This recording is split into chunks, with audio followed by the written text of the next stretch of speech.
নমস্কার, তোমাদের সকলকে জানাই অনেক অনেক স্বাগত আমার চ্যানেলে নতুন একটি ব্লগে। আজকের দিনটা ছিল রবিবার আর এখন প্রায় বেলা 12টা। আমি প্রথমে অটো তারপর বাসে চেপে বেরিয়ে গেছিলাম, যাচ্ছিলাম শিলিগুড়িতে। আর আজকেও বাড়ি থেকে ব্লগটা শুরু করতে পারিনি, তার কারণ প্রতিবারের মতো আজকেও আমি অনেকটা দেরি করে ফেলেছিলাম। তবে হ্যাঁ, সময় মতোই পৌঁছে গেছিলাম, পৌঁছে সবার সাথে দেখাও হয়ে গেছে। আর আজকে না আমি, ঐশী, ধরিত্রী সবাই মিলে প্ল্যান করেছিলাম যে কালকে মুভিটা দেখব, কিন্তু আমরা টিকিট কাটার আগে জিজ্ঞেস করিনি এখন কোন মুভিটার টিকিট কাটছি। আমরা ভুলবশত অন্য একটা মুভির টিকিট কেটে ফেলেছিলাম।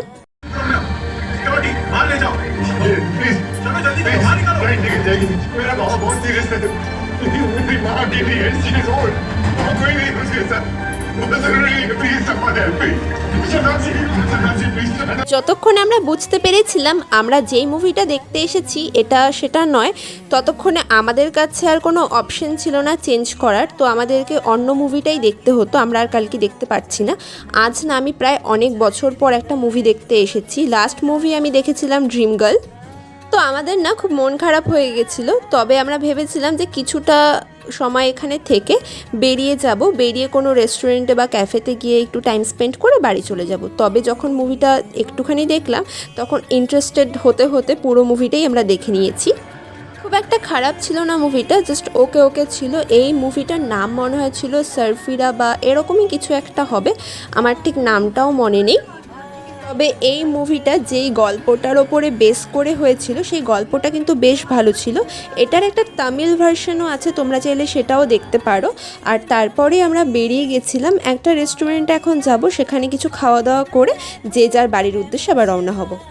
লাগে না লাগে না আজ জিয়া তুই ছাড়া ডাকিতা জাগে না চাই হৃদয় তোর সারা লাগে না আজ জিয়া তুই ছাড়া ডাকিতা জাগে না চাই হৃদয় তোর সারা রং মেশায় দিন রাতে এদু চোখের দরিয়াতে আর তুই ছাড়া লাগে না আজ জিয়া তুই ছাড়া। আচ্ছা, এখন জানো তো আমি মেনু কার্ড হাতে নিয়ে একটু ঢং করছিলাম। যতই মাথায় গুছিয়ে নিয়ে থাকি না কেন কি খাবো না খাবো, তারপরেও কিন্তু এটা দেখে 30 থেকে 40 মিনিট সময় নষ্ট করতেই হবে। যাই হোক, তোমরাও কি আমার মতো এই কাজটা সেম করো?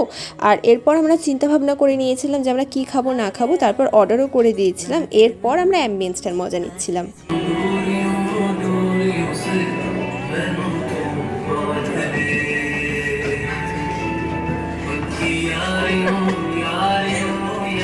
জানো তো, গান শুনলে আমরা দুজন নিজেদেরকে আটকে রাখতে পারি না। যখন সাইডে গিয়ে একটু নাচানাচি করছিলাম তখনই একজন এসে বলল আপনাদের খাবার চলে এসেছে। তারপর আমরাও চলে আসলাম, না হলে খাবারটা ঠান্ডা হয়ে যাবে। আমরা আজকে অর্ডার করেছিলাম বাটার নান আর মটর পনির। আমাদের অর্ডার করতে দেখে কি ভেবেছিলে অনেক কিছু অর্ডার করেছি? না, আমরা শুধুমাত্র এইটুকুই খাবার অর্ডার করেছিলাম। যতটা আমরা খেতে পারবো ঠিক ততটাই, নষ্ট করে তো লাভ নেই। আর এখানে ঐশী সার্ভ করছিল খাবারগুলো, করতে করতে বলছিল যে এখানে যদি কোনো ফুড ব্লগার ব্লগ করতে আসতো তাহলে খাবারগুলোর দাম অর্ধেক বলতো, আর বলতো মাত্র এই রিজনেবল প্রাইসের মধ্যে তোমরা এত কিছু খেতে পারবে। প্রাইসটা আর বলছি না, আর এখানেই আমি আমার ব্লগটাকে এন্ড করছি। যদি আজকের এই ব্লগটা দেখে তোমাদের কিছু ভালো লেগে থাকে তবে অবশ্যই একটা লাইক করে দিও আর সাবস্ক্রাইব করো আমার চ্যানেলটিকে। খুব শিগগিরই কিন্তু আবার তোমাদের সঙ্গে দেখা হবে একটা নতুন ব্লগে। ততক্ষণের জন্য কিন্তু সবাই খুব ভালো থেকো, সুস্থ থেকো, সাবধানে থেকো, be positive, safe and happy. ঘোড়া ঘোড়া ঘোড়া ঘোড়া ঘোড়া